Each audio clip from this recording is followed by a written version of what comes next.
O nosso perfil aqui é rico. Aham. Né? Nós não precisamos fazer essas peripécias que andam fazendo aí. Entendi. Muito pelo contrário. O que nós temos que fazer aqui é dosar os nutrientes. A gente passou por várias fases, essas nossas agriculturas aqui. Qual é a nossa próxima fase? Nós vamos ter 2 tipos de pecuarista daqui a alguns anos. E é da natureza da planta, a planta entende o seguinte: se ela tem comida e ela tem água em abundância próxima dela, ela não desenvolve raiz.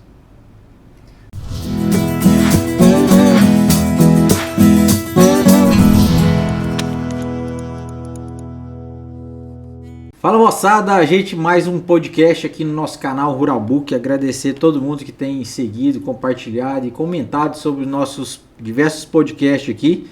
É um prazer realmente estar trazendo conteúdo para vocês. Hoje eu estou trazendo aqui um grande parceiro. Desde que eu mudei para Rondon, eu comecei a lida na agricultura, conhecendo praticamente.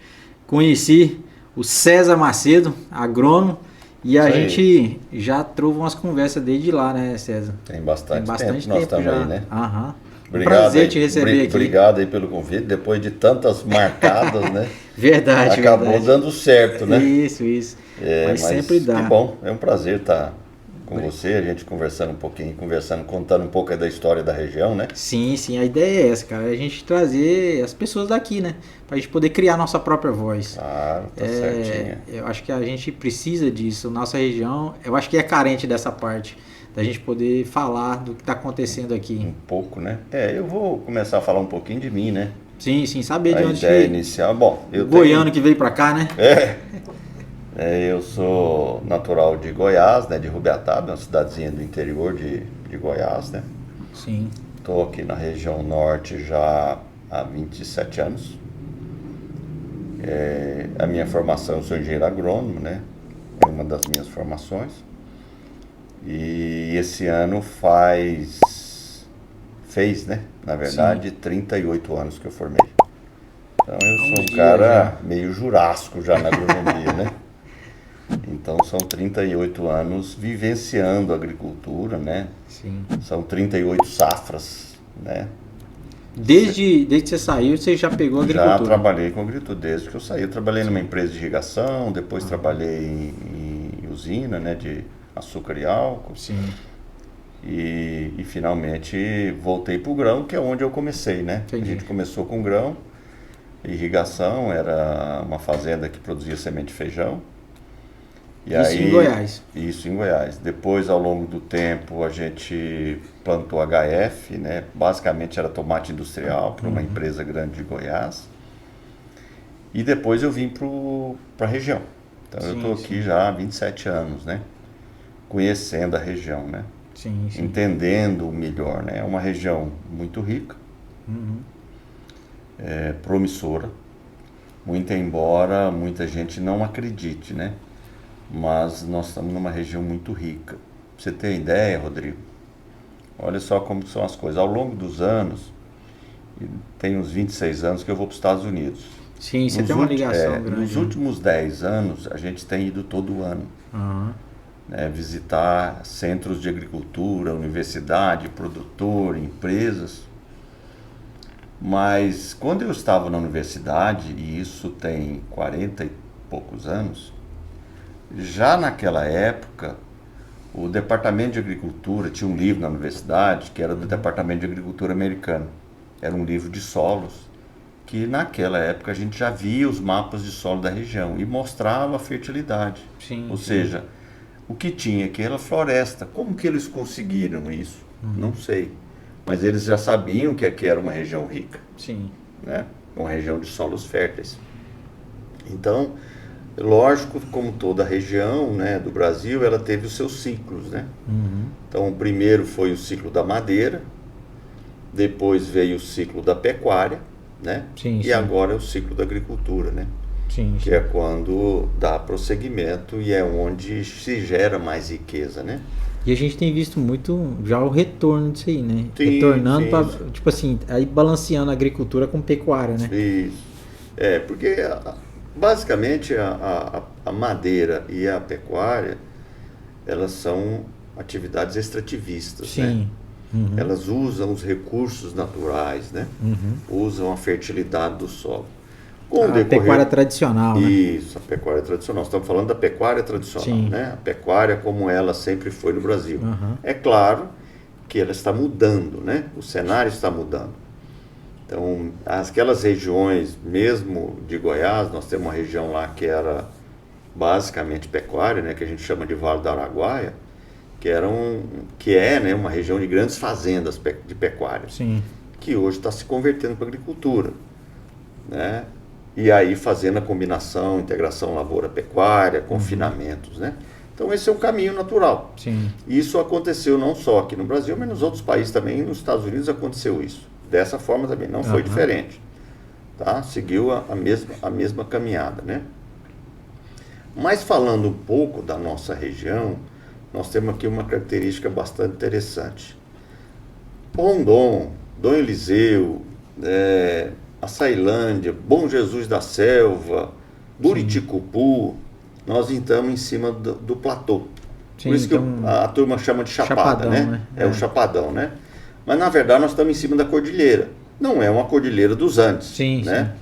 Não estamos a 3.000 metros de altitude, nós estamos a 350 metros, que é mais ou menos o que tem essa variação. 300, 350, em alguns lugares 400, mas no geral nós estamos de 300 metros. Essas são a região de solos muito férteis, né? Depois você tem um primeiro degrau, que seria, vamos chamar de o primeiro subsolo, né, que ainda é fértil, que já é um pouco caído, já começa a descer. E aí, por fim, você tem o subsolo, o segundo subsolo, né? Que é uma região que está mais ou menos 140 metros de altitude e chega até 40 metros, que é a região de Tailândia, né? Aquela região próxima a Belém, que ali é 40 metros de altitude. O que é lá? Lá é o subsolo daqui. Entendi. Né? Então, ou seja, nós estamos na parte fértil da cordilheira. E ao longo disso a fertilidade vai caindo. Porém, nós estamos numa região muito rica, por quê? Porque chove bem. Nós temos muita água, né? É uma região que chove regularmente. Chuvas, bem definidas, Isso, chuvas bem definidas. Embora a gente tenha uma seca muito nítida, né? Muito definida, porque todo mundo fala Amazônia, acha que chove o ano inteiro aqui, né? Não é bem assim, né? Belém, nunca foi, né? Nem Belém que tem essa tradição, então não está chovendo mais. Na verdade, todo mundo dos antigos, não, mas chovia o ano inteiro. Não chovia. Nunca choveu, né? Bem, na verdade, a gente sempre teve uma seca. A Amazônia sempre teve uma seca definida. E teve anos mais secos, anos mais chuvosos, e sempre foi assim. Tem isso, se você pega os dados meteorológicos de 120 anos de algumas estações, aí mostra isso. Né? Esses anos secos, anos chuvosos. Então não tem, interferência climática, o ser humano, não, sempre teve né, essas alterações, né, no clima. E é natural na Amazônia nós temos um período seco. Por exemplo, agora nós estamos num período seco, esse ano um período seco mais extenso, né, que está forçando a gente às vezes plantar um pouco mais tarde. E começou um pouco mais cedo também, isso, né? Então nós vamos ter que plantar, nós estamos esperando chover ainda, não choveu, né?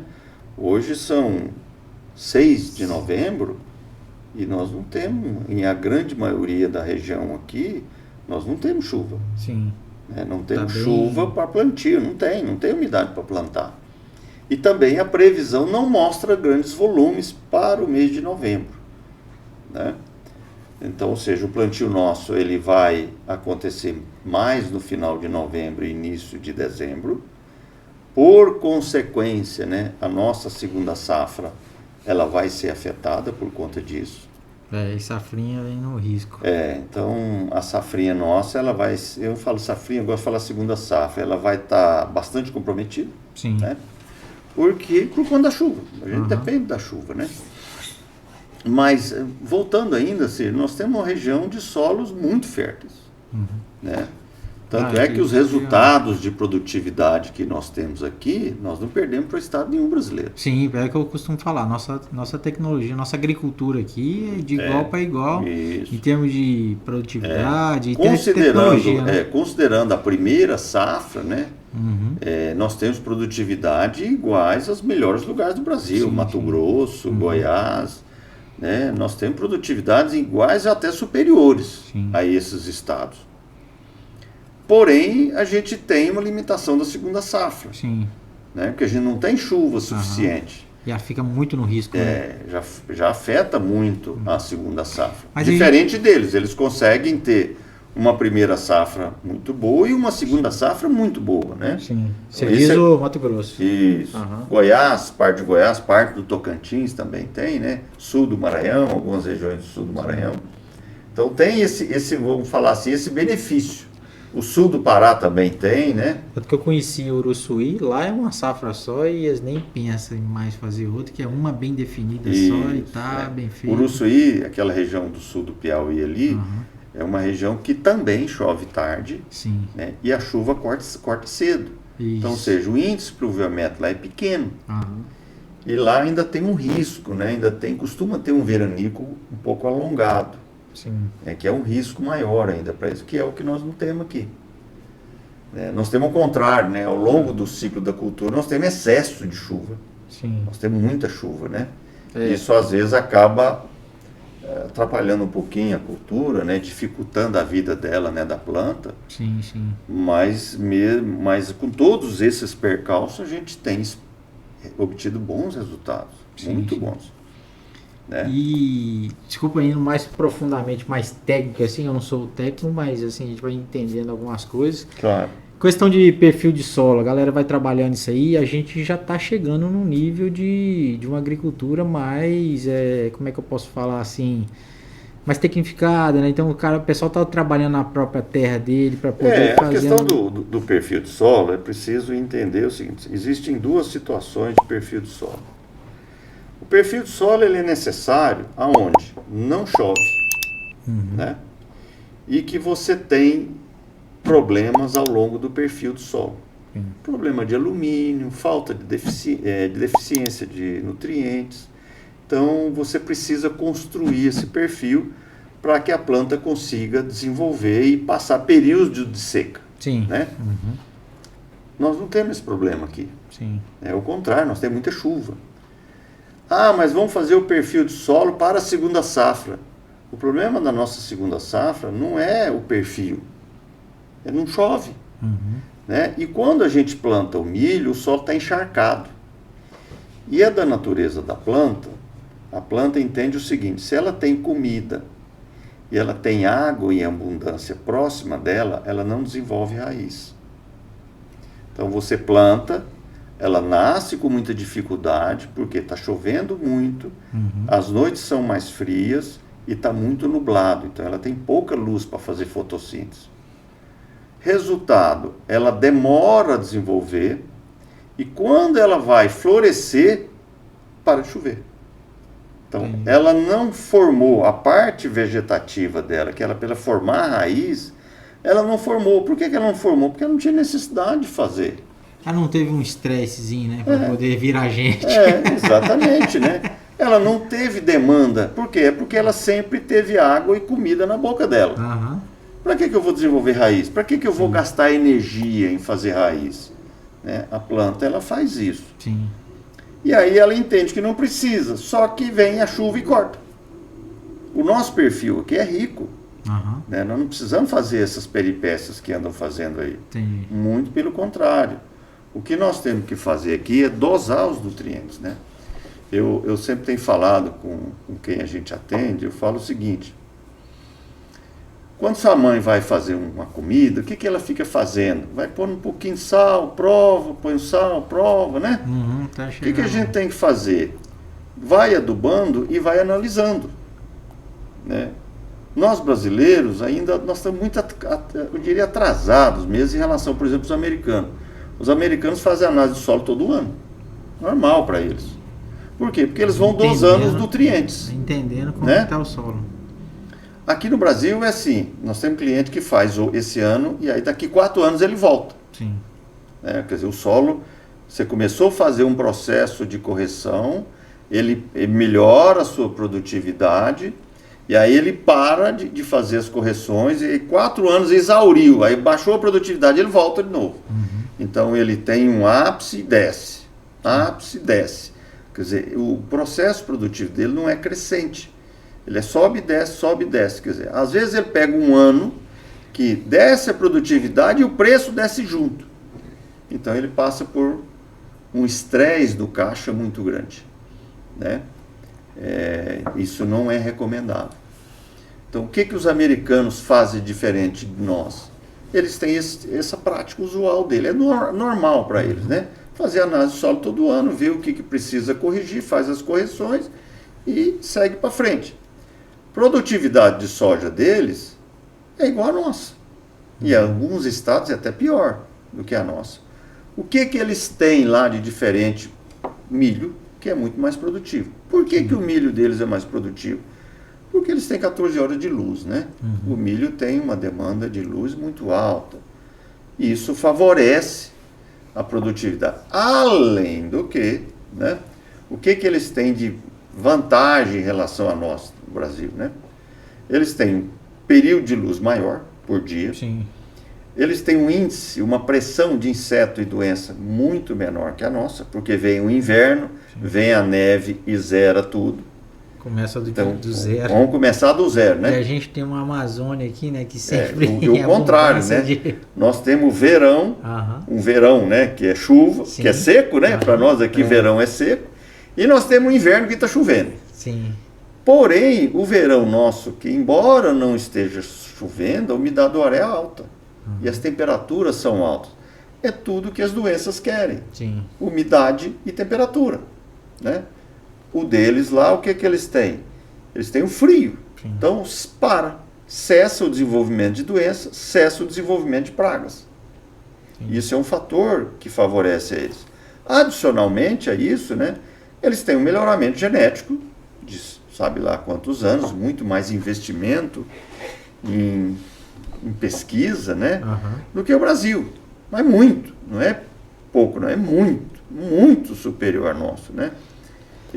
Esses dias eu estava até mostrando a diferença como é que é a economia, como é que é os investimentos, né? Se você pegar o Texas, o PIB do Texas é o PIB do Brasil.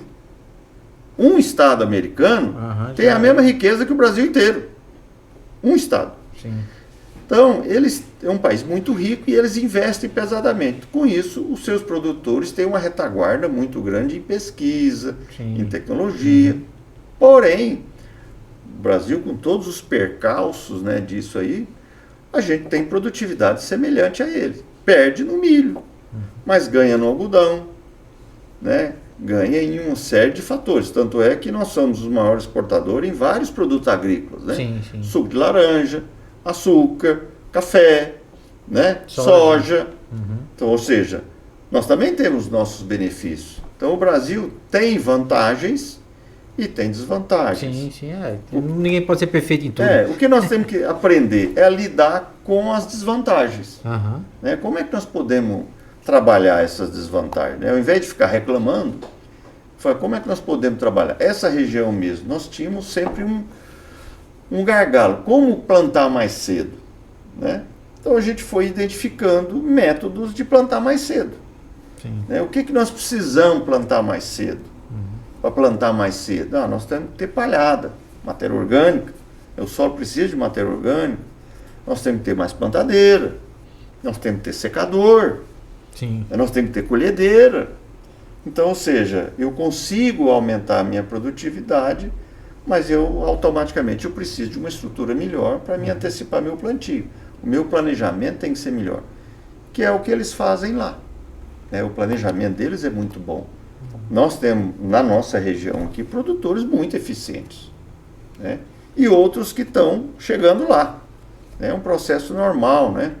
De uma região que era extrativista. Então, aquelas pessoas que vieram da madeira, que vieram da pecuária, sim, elas têm um tempo para a curva de aprendizado. Sim, é um processo, sim, normal, né?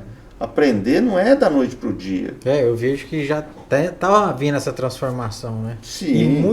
E muitas pecuaristas e madeireiras que já vieram, transformaram em agricultores, né? Estão se transformando em agricultores, já já começaram a mudar esse mindset já. Sim. Eu diria para você ainda que ainda faltou uma fase aí, né? Porque entre a exploração da madeira e a pecuária teve a fase do carvão. Eu ia falar, né? Carvão. Teve o carvão. Por exemplo, eu tenho cliente que trabalhou com carvão há muitos anos. Eu tenho cliente que era madeireiro. Eu tenho cliente que era pecuarista, né? Sim. E todos esses hoje são muito eficientes no processo produtivo, né? Da aplicação, né? Vamos supor, de investimento. Então, eles souberam se adaptar às condições, né? E eles estão investindo. E isso está mudando o cenário, né?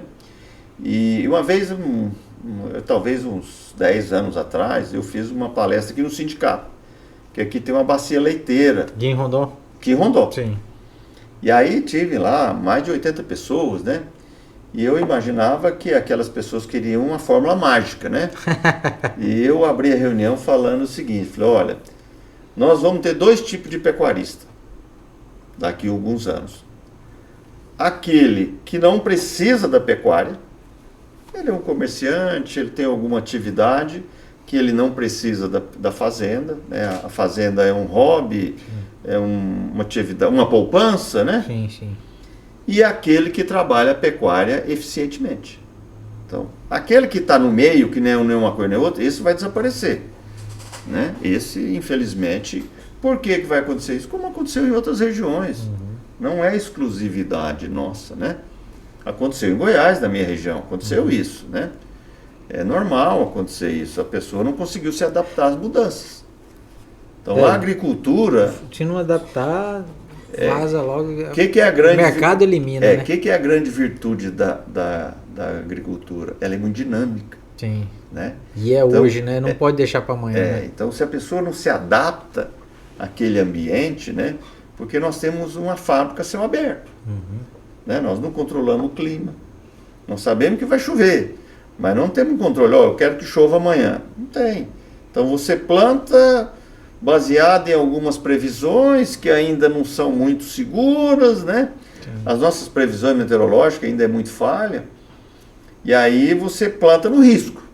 Sim. E torce, né? E reza para chover. Então, ou seja, nós ainda trabalhamos com muito risco. Mas tem muita gente fazendo sucesso com isso. E vem crescendo. E vem ocupando, né? Tem até um cliente que fala assim, que a terra, ela não fica sem dono. Né? Aquele que não conseguiu tocar o negócio, pode ter certeza que alguém vai ficar com ela e vai tocar o negócio para frente. Isso é verdade. Né? Toda atividade, a agricultura é uma atividade empresarial. Né?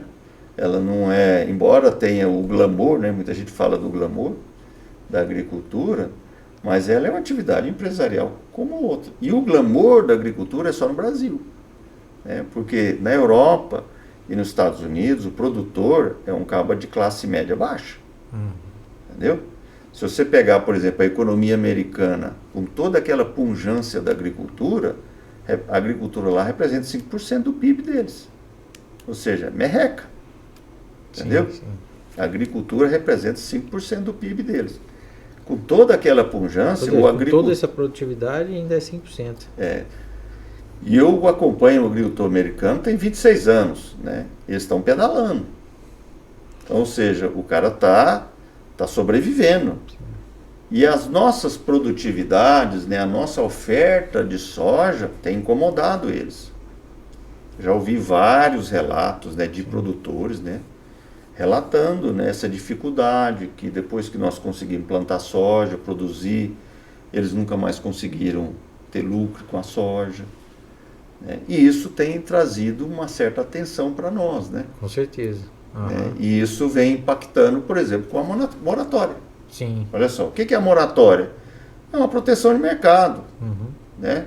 E aí eu queria aproveitar aqui que dia 2 de dezembro nós vamos ter uma reunião na Assembleia em Belém para falar sobre a moratória, porque isso é uma imposição externa que afeta a nossa economia. Sim. Então, todos os produtores, sejam eles que tenham problema de embargo com a moratória ou não, precisam participar. Porque essa moratória é a ponta do iceberg. Eles vão querer nos impor mais restrições. Por quê? Porque nós estamos incomodando eles. A nossa economia está incomodando. E quando você começa a incomodar, começa a se criar restrições de todo e qualquer tipo. Nós incomodamos com a carne, incomodamos com a laranja, incomodamos com o açúcar e vamos incomodando. E eles vão criando restrições ambientais, tarifas, barreiras sanitárias, né, uma série de coisas. Então, dia 2, pessoal, nós precisamos estar lá. Esse vai ser um movimento em Belém? Dia 2 de dezembro. Na Alepa. Né? Na Assembleia Legislativa do Pará, para que os deputados votem uma lei que impeça essas empresas, né, de receber incentivos fiscais ou benefícios fiscais do Estado, porque elas vão contra a economia do Estado. Então o Estado não pode oferecer benefícios a empresas que vão contra a sua economia. É um contrassenso. Né? Eu quero te dar um benefício, mas em contrapartida você quer me prejudicar. Então a lei é simplesmente para dar respaldo ao Estado para atuar em cima dessas empresas. Esse é um movimento feito pela ProSoja Pará, né? Pela ProSoja Pará. Como já houve esse movimento no Mato Grosso, que eles tiveram sucesso, né? Houve em Rondônia, que eles tiveram sucesso. Vocês fizeram um tempo atrás, uns 2 anos atrás, 3 anos aqui em Indonésia, veio até o pessoal... Sim, foi um movimento contra a moratória. Sim. Porém, naquela época não se tinha ainda quais mecanismos poderiam ser adotados, né? E o Mato Grosso, de uma forma bastante inteligente, né? E o governador atuante lá, criou-se esse mecanismo legal, né? Porque você, para fazer, você tem que ter um mecanismo legal para atuar. Você não tem como simplesmente dizer, olha, eu não aceito, né? Tudo tem que ser trabalhado em cima da lei. Então é um mecanismo legal que o Estado pode atuar e deve atuar protegendo os seus produtores. Né? Esse é um mecanismo que o Estado vai estar atuando fortemente. Não, bacana, esse é um evento legal. Com certeza a gente vai estar lá também, Rural Book, um canal que a gente vai poder divulgar. E quem quiser participar desse evento, entrar em contato diretamente com a ProSoja, a diretoria, o escritório da ProSoja e também os agricultores em geral que estão todos afiliados à ProSoja, para poder saber detalhes, né, da ida, que dia que vai ser realmente, onde vai encontrar e tal, para poder estar todo mundo realmente reunido. É interessante que os agricultores em geral compareçam, ou então leve representante para poder fazer um grande movimento e não ficar um gato pingado. Afinal de contas, eu acho que a associação está defendendo, criando esse movimento para defender os agricultores e a agricultura da nossa região, mas é interessante, eu acho que a participação de todos nesse movimento, né, César? Eu acho que é imperioso a participação do produtor. Por exemplo, eu sou produtor rural em Dom Eliseu. Sim. Eu não tenho nada de PRODES na minha propriedade, né? Mas estarei lá no dia 2. Né? Eu participo da ProSoja, sou um dos membros da coordenação e estarei lá presente dando apoio àqueles produtores, porque hoje são eles, amanhã seremos todos no mesmo bolo, né? Porque começa assim. Restringir os mais fracos, até pegar, vai ali, vai... Daqui a pouco eles estão ditando normas para a gente produzir. Com certeza. Né? Ou seja, ninguém quer aceitar alguém de fora dando ordem na sua casa, né? Com certeza. Então nós não podemos deixar. Então dia 2, pessoal, nós temos que estar lá juntos, viu? Dia 2 você vai dar que dia da semana? Boa pergunta, Rodrigo. 2, Pedro. 2, que dia da semana? 2, deixa eu olhar aqui no calendário. Só para falar para a turma aqui. Dia 2 dá numa segunda-feira. Pronto, segundou, moçada. Passa o final de semana, já fica na segunda. Já vai para Belém, já fica lá, né? Aproveita e vamos lá fazer. Nós temos que marcar a presença lá, pessoal. Tem que marcar e com certeza eu vou estar lá para a gente poder fazer essa cobertura da turma lá. A gente está na Assembleia Legislativa do Pará. César, outro é o seguinte, se você tem um movimento grande, você é um cara aqui da agricultura, soja, milho em geral aqui e tal, mas você tem um movimento grande em cima do milho, né? Que você faz um evento também, um dia de campo exclusivo do milho. Me fala aí como que está o milho na nossa região. Então assim, nós temos mais de 10 anos que a gente vem testando cultivares de milho, né? O que é o objetivo dos testes? São parcelas de 3 hectares. O objetivo disso é oferecer a melhor condição possível para a cultura e tentar identificar materiais que melhor se adaptam ao nosso ambiente. O que ocorre? Toda a nossa genética de milho, ela é basicamente americana. A genética de milho deles lá, ela é centrada em cima de produtividade. não é de rusticidade. Rusticidade quer dizer o quê? Resistência a pragas e doenças. Sim. Eles não têm problema de doença. Então, Eles não precisam aplicar fungicida. Você quer saber só de produtividade. Então né? é só produtividade, né? Eles têm muita luz. O nosso caso é o inverso, né? Nós temos pouca luz e nós temos muita doença. Então, quais desses materiais se adaptam à nossa realidade e conseguem expor, né, um potencial produtivo? E é isso que a gente vem fazendo. Com isso, a gente vem identificando, né? Cultivares, população, manejo de doença, aplicação de taxa variável de nitrogênio, né? Eu comprei um equipamento americano para a gente poder ler a folha do milho e, consequentemente, fazer taxa variável de nitrogênio. Né? Nós já chegamos a colher 240 sacos de milho por hectare, milho verão, né? Um milho segunda safra, milho verão. Né? Nunca consegui mais. E aí tem uma justificativa disso. Foi um ano que o clima ajudou muito. Sim, tudo adequou, né? Então nós tivemos muita luz, sim. Né? As condições de fertilidade eram ótimas. Enfim, tudo favoreceu para que o material conseguisse expressar o potencial dele. Mas 200 sacos é normal para nós já. Sim. Já é uma condição de milho verão normal, você produzir 200 sacos. Eu não estou falando aqui de anormalidade, né? É normal, desde que se faça os investimentos necessários, né? E os testes nos levam exatamente para essa condição. Há 3 anos nós começamos a testar a soja. Com qual objetivo? Identificar materiais precoces, para que a gente possa fazer uma segunda safra, né? Porém produtivos. Porque não adianta ter um material precoce, mas que não produz. Sim. Não, eu quero ter um material precoce que consiga produzir pelo menos 80 sacos de soja, para que eu consiga fazer um milho segunda safra que produza pelo menos 120 sacos de soja, de milho, né?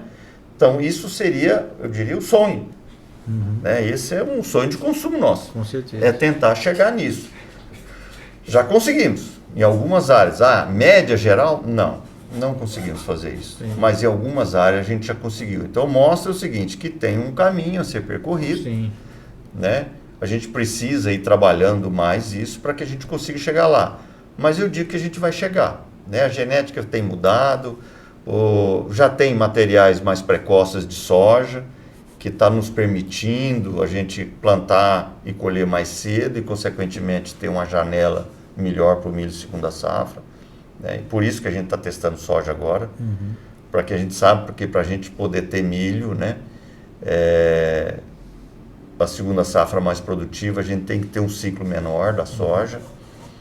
A gente tem feito regularmente também o teste no milho segunda safra, para a gente identificar materiais que têm um potencial produtivo para a segunda safra. Né? Isso é necessário. Né? A gente tem obtido alguns resultados bastante promissores. A gente tem, só no meio disso aí, a gente tem pouca sementeira ainda aqui na nossa região, né? Pouquíssimas. De milho nenhum. Pois é. Existe hoje eu sei que eles já olham o nosso estado como realmente um estado promissor e tal, tem as diferenças e tal, mas já tem material de híbrido e quanto variedade exclusiva para a nossa região aqui? Não. Na verdade, o que a gente tem hoje são materiais adaptados, né? Sim, pois é. Que veio de Goiás, veio da Bahia, isso aí né? acontece muito, né? Porque a região de produtora de semente de milho hoje, ela está centrada basicamente em Goiás. Entendi. Né? Então, o maior estado produtor de semente de milho hoje é Goiás. Parte um pouco na Bahia, sim, mas a maior parte está no estado de Goiás. As grandes sementeiras estão centralizadas em Goiás. Os campos, né? E o material de milho, os materiais eles são produzidos para o país inteiro.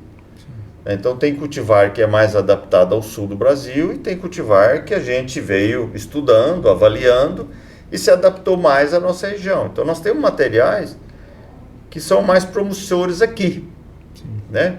E em Goiás, por exemplo, já não responde tão bem. Assim como nós temos sojas aqui muito promissoras, em que em Goiás não vai bem, ou que no Mato Grosso não vai bem, né? Tirando, por exemplo, o Coringa, né, que eu falo, que é o limpo, né, que vai bem aqui em Goiás, no Tocantins, no Mato Grosso, ela produz bem. Então é um material Coringa. Entendi. Só que todo material genético, ele tem uma vida útil. Sim. Né? Normalmente dura 10 anos. Dali para frente, ele acaba e vem outro material mais produtivo, né? A gente tem a engenharia genética vem nos propiciando isso, né? As sojas extend, as intactas da vida, nos permitiu aumentar a produtividade. Então a genética nos ajudou muito nisso aí. E a gente não pode esquecer nunca a participação dos melhoristas nesse processo. Sim. Isso nos permitiu. Por exemplo, no passado nós tínhamos aqui na região, a nossa produtividade era 60 sacos. Então quando se produzia muito era 60 sacos. Hoje nós já temos uma área de 90. Sim. O que nos propiciou isso? Algumas práticas agronômicas, claro, mas principalmente a genética, que é um segmento da agronomia, né? Então são os agrônomos geneticistas que permitiram, né, fazer esse melhoramento genético e ter materiais mais produtivos para a nossa região, né, que se adaptou melhor à nossa região, né?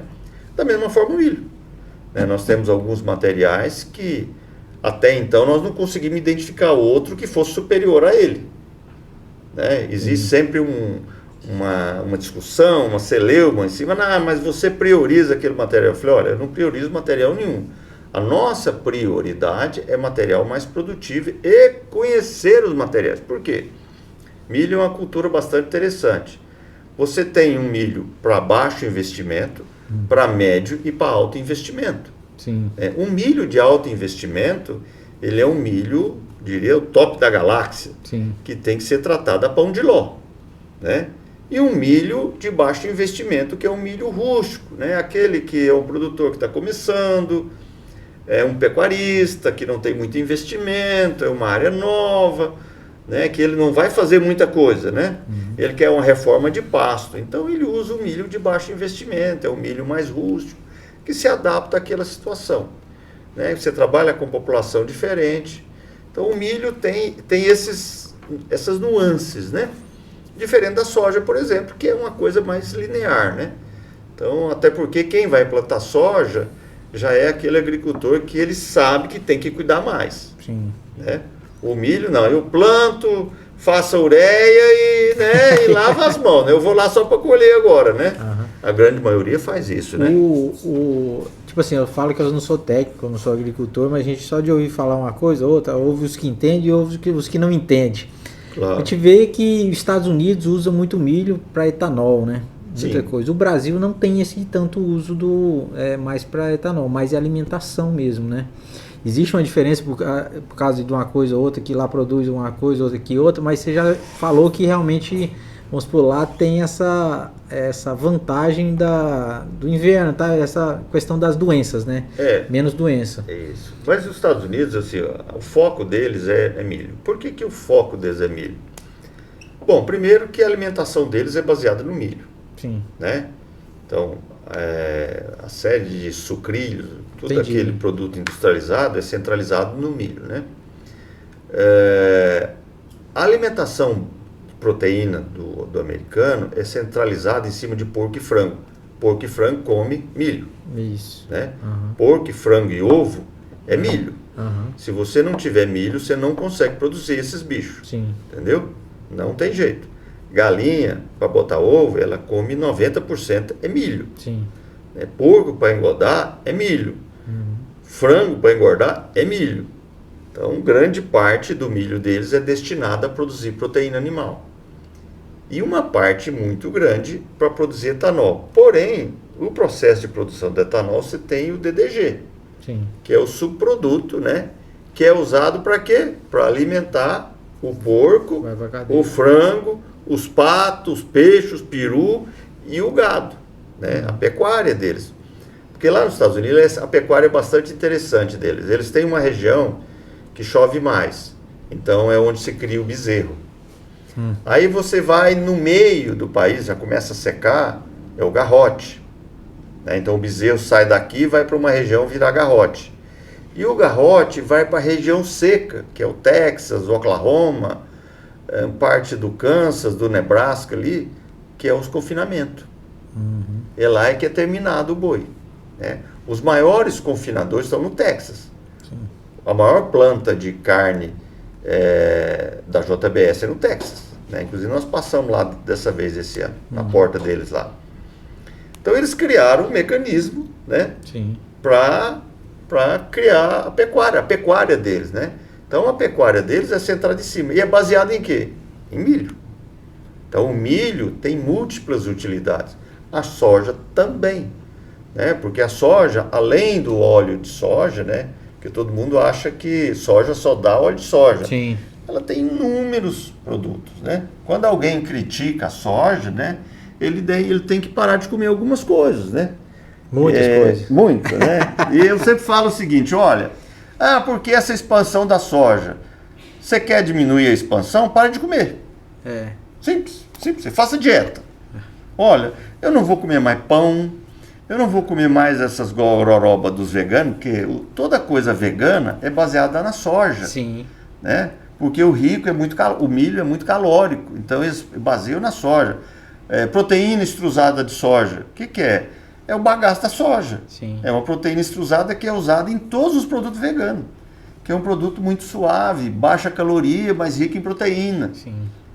Então o sujeito quer emagrecer, ele tem que diminuir caloria, diminuir carboidrato e aumentar a proteína. Soja. Não tem outra solução, tem que consumir soja. Né? Então tem que cortar as gorduras, soja. Então acaba que o produtor rural e o vegano eles são bem um ajuda o outro, né? Ele tem que ficar bem amiguinho um do outro. Eles têm uma simbiose, é porque eles não sabem ainda, né? Na verdade, a turma da cidade... Eles são meio brigados, um não gosta do outro, mas eles dois... E esses dias, a turma urbana é uma coisa interessante. Eu tenho uma conhecida em Goiás, coitada, a vida inteira, pessoa inteligentíssima, né? Tem na faixa de 35 anos, muito inteligente, é uma mulher, né? E esses dias nós fomos numa fazenda e tinha uma galinha preta. Ela perguntou o que era aquilo. Falei, galinha, você não conhece? Então eu nunca vi.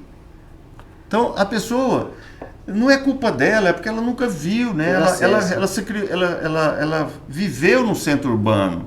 Ela não tem nenhuma ligação com o campo, né? Sim. Então a vida dela, ela comprou frango, o frango para ela, aquele frango está congelado. Sim. Né? O leite para ela, aquele leite está no saquinho, está na caixinha. Ela não sabe que tem todo um processo para chegar naquilo ali, né? Que o cara teve que ter. A gente costuma falar aqui na agência que esse tipo de pessoa é criado no porcelanato, né? Exatamente, né? A pessoa toma um café de manhã cedo, ela não tem ideia, a menor ideia como é que chega aquilo, como é que vira café. Sim. Né? Ela come a carne, ela não sabe que tem um processo para produzir aquela carne, né? Ela come ovo e acha que o ovo, assim, a galinha bota do ovo do nada, né? E não é bem assim, né? Tem toda uma cadeia produtiva. Ela gosta de ir no botequim tomar uma cerveja, mas esquece que para fazer a cerveja tem todo um processo agrícola por trás. Sim. Então, a história da humanidade é baseada, os centros urbanos foram baseados em cima da agricultura. Né? Se você pegar a região do Egito, lá na bacia do Nilo, por quê que era uma região rica? Porque é uma região de solos férteis. Sim. Né? Tinha muita umidade, era região de solos férteis. Sim. Então, os Estados Unidos, você pega, aonde é a região mais rica da agricultura americana? É onde estão os melhores solos. É a região mais fértil deles. É onde tem mais gente e é onde tem mais agricultura. Você pega o Texas, grande parte do Texas é um Piauizão seco. Sabe? É um Nordeste nosso seco que não chove 300 milímetros por ano. Seco. Né? Que não dá nada. Nem vegetação tem, porque não chove. Então, a história da humanidade, ela está sentada na agricultura. Sim. A industrialização foi um processo consequente, né? Porque precisava industrializar os produtos. E o resto veio por consequência, né? Então, as pessoas da cidade, eles acham que eles são autossuficientes. Né? Que num passe de mágica, eles não precisam do campo mais. Né? E é o contrário, né? Os dois precisam um do outro, né? Eu preciso da cidade e a cidade precisa do campo. Então, não tem por que a gente ficar brigando isso, né? Essa luta não tem sentido, né? Muito pelo contrário, um depende do outro, né? A cidade oferece serviços, oferece uma série de fatos de comércio, né? E o campo oferece comida, oferece segurança alimentar. Quando eu estudei nos Estados Unidos, na Universidade de Yale, tinha um camarada do Panamá, que era colega de turma lá. E, pô, o Panamá é um país bem pequenininho, né? E a economia do Panamá, ela é centrada em duas coisas: o Canal do Panamá e o paraíso fiscal, os bancos. É a economia do Panamá. Sim. E eu perguntei por que ele estava lá, né? Aprendendo isso, aprendendo agronomia, aprendendo a transformar, né, a agricultura.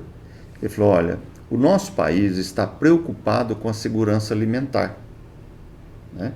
Porque não adianta você ter dinheiro se não tem como comprar, não tem comida para comprar. Sim. Então nós precisamos primeiro ter comida, nós precisamos ter segurança alimentar. É isso. Né? Essa é uma preocupação de muitos países. O que derruba o governo é fome. Um exemplo prático disso: por que a soja dobrou de preço, o milho dobrou de preço? Porque na pandemia os chineses ficaram com medo de faltar comida.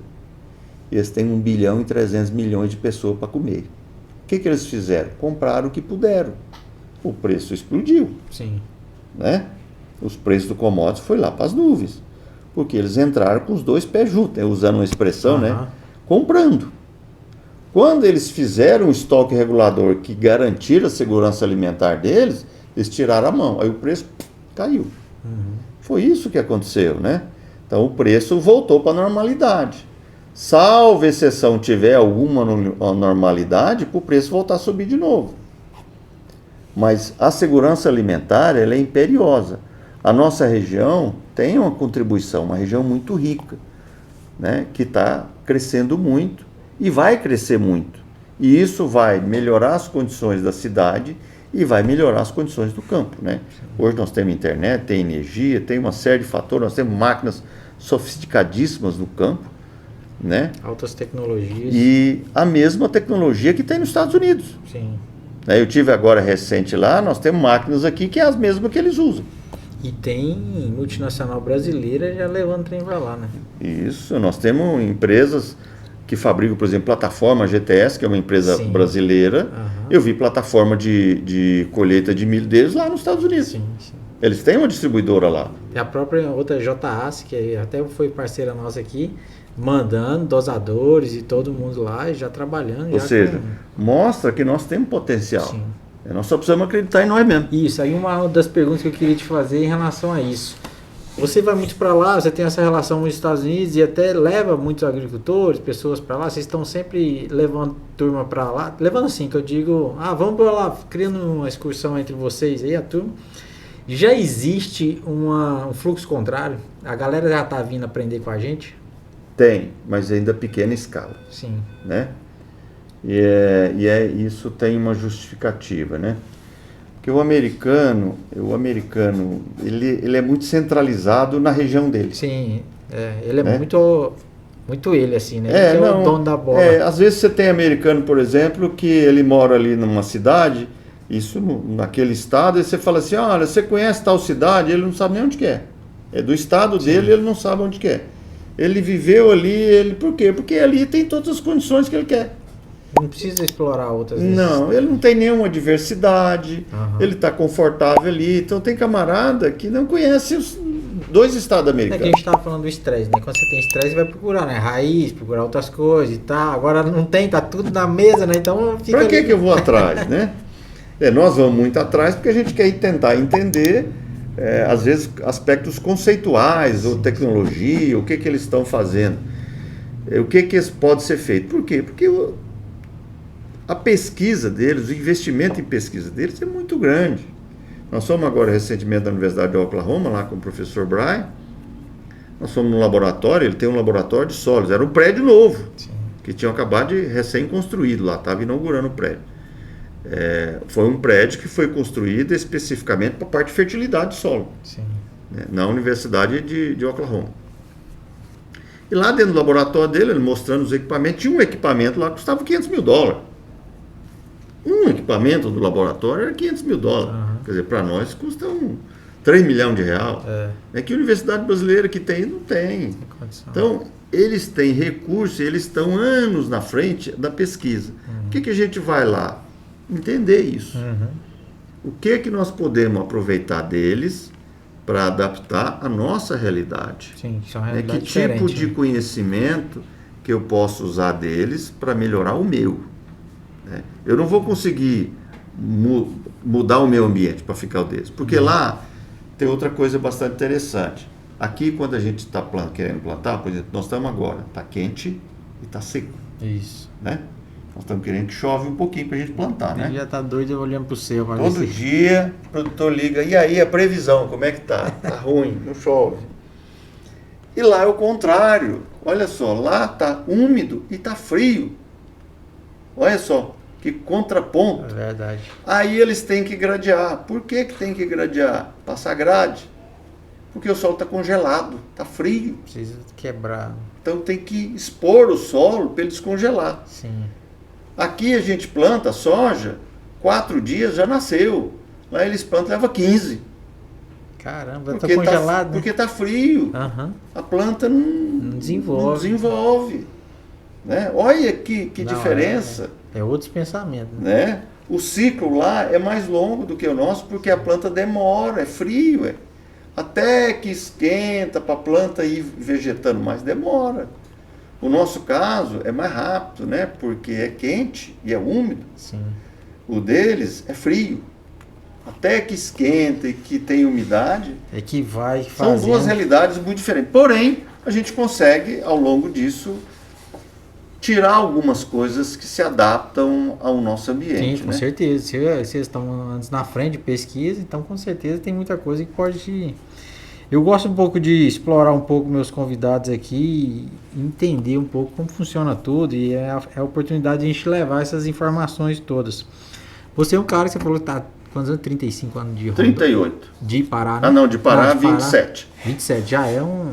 Você pegou a agricultura praticamente aqui, né? Porque é agricultura e tudo.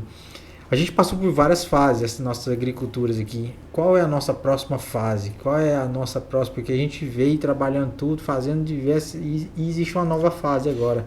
Tipo assim, já começando, o pessoal já está começando a se alinhar, né? Qual é essa nova fase que vai entrar a agricultura agora, que é, acho que aqui na nossa região? Eu sempre falo o seguinte, nós temos ainda muito a ser explorado, né?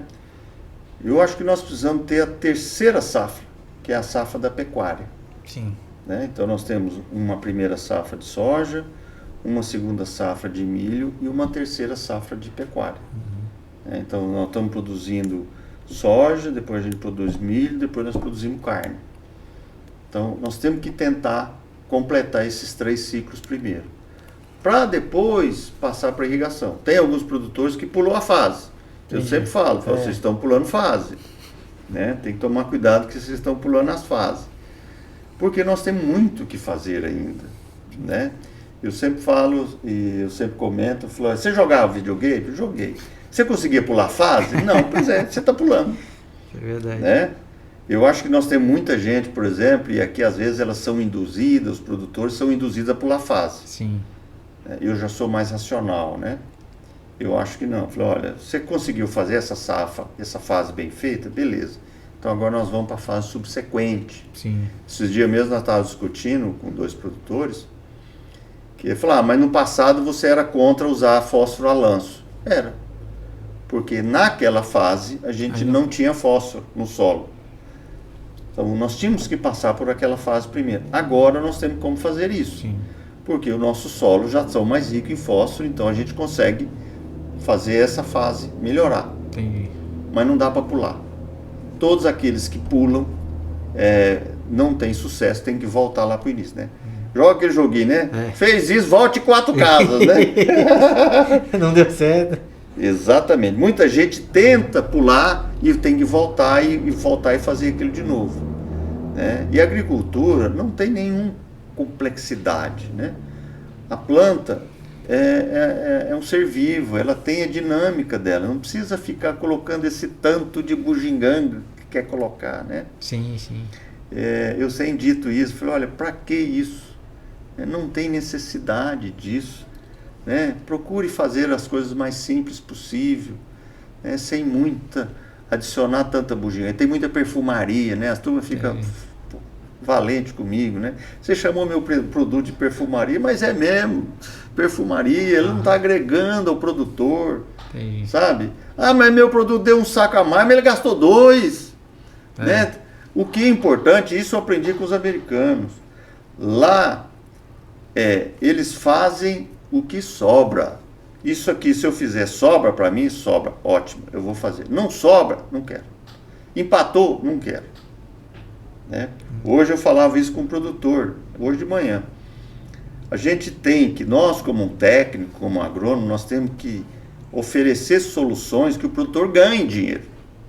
Não que empate ou que perca dinheiro ou que gaste dinheiro sem ter resultado. No contrário, o produtor precisa aprender isso, o produtor precisa aprender, sabe? Porque tem coisas que não resolve, não acrescenta nada para ele. Ele está gastando, ele está investindo e simplesmente não está dando retorno econômico. Então ele precisa aprender a fazer conta. Né? Por quê? E eu sempre faço isso com meus clientes. Olha, se nós fizer isso, isso não dá retorno. Não, mas o fulano diz, então teste. Sim. Testa. Se der retorno, nós podemos até mudar o processo. Vamos testar? Aí testa e vê que não dá resposta. Então ele não compra aquilo. Né? Por quê? Porque não vai sobrar. Então precisa sobrar. O americano só faz qualquer investimento deles, lá eles têm muita pesquisa, e toda a pesquisa deles é baseada em cima do que sobra, não em cima do que produz. Sim. E nós no Brasil ao contrário, é produzir. E agora tem os mágicos, né? 100 sacos, né? Que eu vou produzir 100 sacos agora, né? Mas quanto que vai gastar para produzir 100 sacos? Compensa? Né? Eu já assisti palestras e eu fiz pergunta para o palestrante dos que fala de 100 sacos, exatamente isso. Falei, olha, mas ele vai gastar 100 sacos, ele vai produzir 100 sacos, mas ele está gastando 90. Está sobrando 10. Não é melhor ele produzir 70 e sobrar 30? Sim. Né? Porque o que paga a conta é o que sobra. É. Não é volume. Sim. Né? Eu não estou ganhando sobre venda. Eu estou ganhando sobre o que sobra. É isso que eu quero. Né? A última linha, tá mais azul ou tá vermelha? Ou tá meio amarela? Né? Não adianta. E esse é o recado que eu sempre dou para os produtores. Olha, antes de usar em escala comercial, teste um pouquinho e avalie com cuidado. Sim. Hoje nós temos ferramenta para isso, né? Para você avaliar se isso funciona ou se dá resultado ou não dá resultado. Nós temos muita oferta de produto no mercado, nós temos muita gente vendendo, né? Nós temos consultor vendendo, né? O negócio está uma festa. Falando de agricultura, é isso aí, realmente é melhorar a produtividade, é uma fase e tal. E falando de mercado, a gente tá chegando às agroindústrias, né? Que vai dar um novo plus na nossa agricultura, né? Tipo assim, incentivo, né? Sim. Não, tá chegando já algumas aí, já, né? A agroindústria, ela nos ajuda em alguns aspectos, né? Sim. Porque a agroindústria, quando ela chega um monte de negócios, né? Chega outros negócios, né? Porque você tem uma agroindústria, você tem um subproduto que é o farelo de soja. Sim. No caso, nós estamos falando aí da indústria de óleo, né? Sim. Óleo de soja. Então, no primeiro momento é óleo degomado. Tem uma história parece que em perto de Dom Eliseu, de Julianópolis, de milho. De etanol de milho. Não tem uma história? Eu ouvi essa história do pessoal da Pagrisa, mas é conversa de mercado, isso, né? Pois é. Não, pessoalmente nunca conversei. Sei que tem um aqui para baixo, para Redenção, que está construindo, está construindo, né? Está construindo e tem uma em Balsas, né? A região está chegando, está chegando. Exatamente. Então, com a chegada das indústrias, né, acelera o processo de crescimento. Né? Agrega mais valores, traz mais gente, né? Traz mais indústrias, porque são indústrias correlatas, né? São indústrias que fornecedoras de suprimentos para essas empresas, né? Traz novos negócios. Também acho. Né? Então, traz o quê? Traz riqueza. Então, eu sempre falo, né? Sejam bem-vindos e venham mais. Né? Porque quanto mais indústrias, mais riqueza para o nosso estado. E é isso que nós estamos precisando. Trazer essas indústrias aí, moçada. Vamos chegando para perto que o negócio aqui é bom. Venha, porque o estado é rico. Verdade. Agora, puxando sardinha para o meu lado agora. Quando eu comecei no marketing, 12 anos atrás, eu falei assim, bicho, quanto mais cabra, mais cabrito. Eu tenho que trazer todo mundo para dentro do meu negócio. Eu tenho que trazer todo mundo para dentro do meu negócio para o negócio realmente rondar. O que você acha realmente do marketing, das redes sociais, a favor ou é contra o agronegócio? O que eles estão contribuindo e estão prejudicando o agronegócio? E aí eu vou citar de novo os americanos, né? A gente ainda é muito fraquinho em marketing, né? Nós usamos muito pouquinho, né? Porque tem pouca gente, por exemplo, na nossa região só tem você. Isso.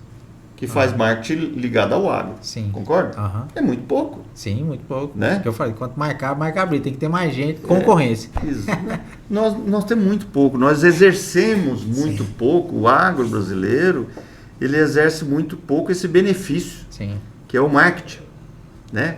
A gente vê lá, rapaz, é impressionante como é que eles usam o marketing a favor deles, né?